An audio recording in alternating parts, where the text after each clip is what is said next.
एक तरफ वह सरकार जो डबल इंजन की है, आपका इशारा समझते ही विकास की योजना को लेकर के आपके पास पहुंचती है, और दूसरी तरफ ये लोग भी थे, कोई नौकरी निकलती थी तो महाभारत के सारे रिश्ते वसूली में निकल पड़ते थे।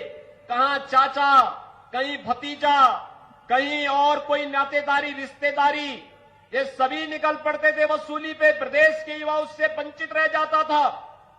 कहां वे लोग? पर्व और त्योहार आते ही दंगे प्रारंभ हो जाते थे और माफिया हावी हो जाते थे सभी संसाधनों पर। भाइयों बहनों, आज आपने देखा होगा दंगाई प्रदेश के अंदर आज के दिन पर कहीं सिर नहीं उठा सकता। कोई दंगाई प्रदेश के अंदर सिर नहीं उठा सकता।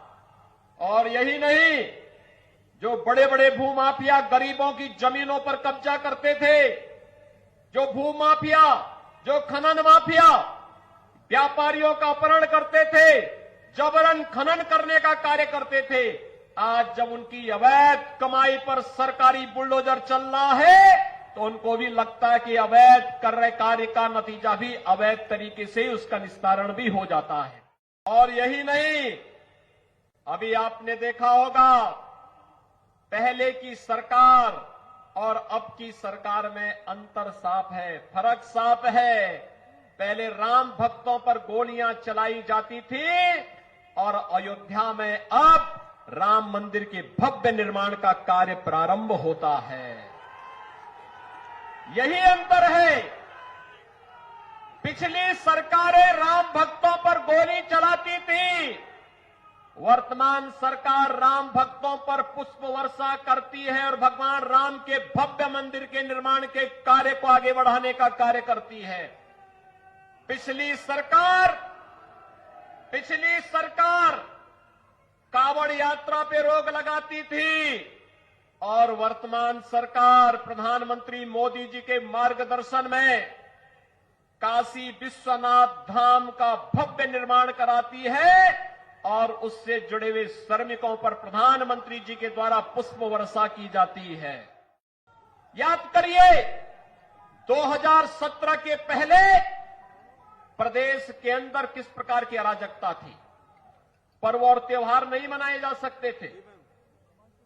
कोई पर्व और त्योहार आता था, पर्व और त्योहार के पहले दंगे प्रारंभ हो जाते थे।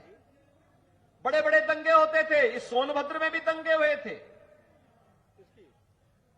जन्माष्टमी का जुलूस नहीं निकलने दिया जाता था। नवरात्रि में दुर्गा मां की पूजा नहीं करने दी जाती थी। रामलीलाओं के आयोजन को रोका जाता था। कांवड़ यात्रा नहीं निकलने दी जाती थी। पर्व और त्योहारों को हर प्रकार से व्यवधान डालने का प्रयास होता था। लेकिन भाइयों बहनों, अब तो दंगाइयों को जहां जाना था वहां पहुंचा ही दिया गया है। कोरोना भी आपके पर्व और त्योहार को नहीं रोक पा रहा है। कोरोना को भी इतना प्रभावी अंकुश लगाया गया है कि दीपावली आपने आनंद के साथ मनाई। विजयादशमी का आयोजन पूरी भव्यता के साथ पूरे प्रदेश और देश के अंदर मनाया गया। रामलीलाओं के आयोजन हुए, कहीं भी कोई समस्या नहीं। सरकार ने यह भी तय किया है कि निराश्रित महिलाएं यानी विधवा महिलाएं जिनको विधवा पेंशन मिलती थी, उनकी पेंशन की राशि को हम दुगना कर रहे हैं। दुगनी राशि उनकी स्वीकृत कर दी गई है। सरकार ने यह भी तय किया है वृद्धावस्था पेंशन प्राप्त करने वाले वृद्धजनों के लिए पेंशन की राशि दुगनी करके वह राशि भी उनको देने की कार्रवाई प्रारंभ हो रही है।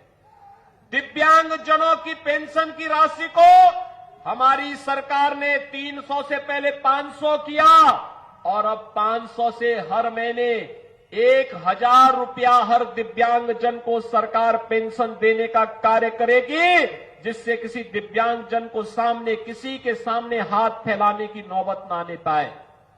एक तरफ जनता के हित में कार्य करने वाली सरकार, गरीबों को उनका हक देने वाली सरकार, विकास की बड़ी बड़ी परियोजनाओं को आपके जनपद में और प्रत्येक जनपद में पहुंचाने वाली सरकार, मेडिकल कॉलेज हो या डिग्री कॉलेज, आईटीआई और पॉलिटेक्निक हो या हॉस्पिटल के निर्माण को कार्य करने वाली सरकार, अभी तो हम लोग सोनभद्र में वायु सेवा से भी जोड़ने वाले हैं। यहां का एयरपोर्ट भी बहुत जल्दी का निर्माण कार्य पूरा हो जाएगा।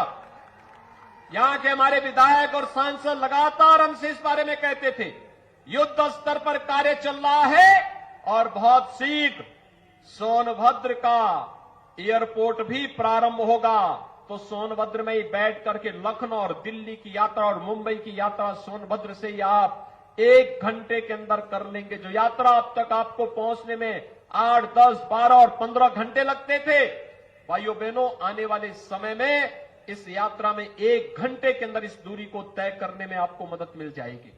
और इसीलिए आज मैं आपके बीच में आया हूं।